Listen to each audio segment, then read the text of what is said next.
Le premier film à avoir été censuré dans la Chine communiste, intitulé La vie de Wu Xun, est aujourd'hui disponible en DVD 60 ans plus tard. Derrière une intrigue qui reflète la société chinoise de l'époque, ce film trace l'histoire du mouvement communiste qui a produit puis interdit ce film.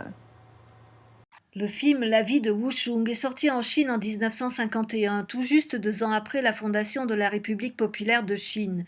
C'était l'un des plus populaires des premiers films produits par les autorités communistes. Il a été projeté pendant des mois dans les cinémas bondés de toute la Chine. L'intrigue, vaguement basée sur une histoire vraie, parle d'un jeune homme extrêmement pauvre appelé Wu Xun qui essaie d'emprunter de l'argent pour les funérailles de sa mère. Il est maltraité et raillé par les classes supérieures. En réaction à cela, Wu Xun décide d'économiser de l'argent toute sa vie en mendiant dans les rues pour pouvoir construire une école gratuite pour les enfants pauvres. Des décennies plus tard, il a atteint son objectif. Pour beaucoup de spectateurs, le message du film semble coller parfaitement à l'idéologie communiste.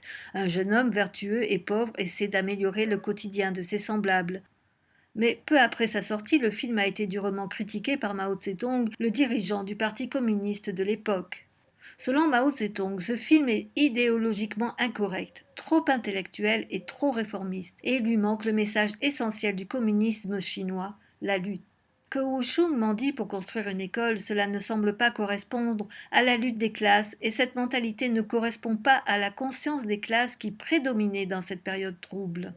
Juste un mois après les commentaires de Mao Tse-tung, le quotidien du peuple, le journal officiel du parti, a traité le véritable Wu Xun de bandit, créancier et grand propriétaire terrien, et le parti a commencé à interdire le film. Plus tard, pendant la révolution culturelle des années 60 et 70, les membres du parti ont creusé sa tombe et ont brûlé la dépouille de Wu Xun dans la rue.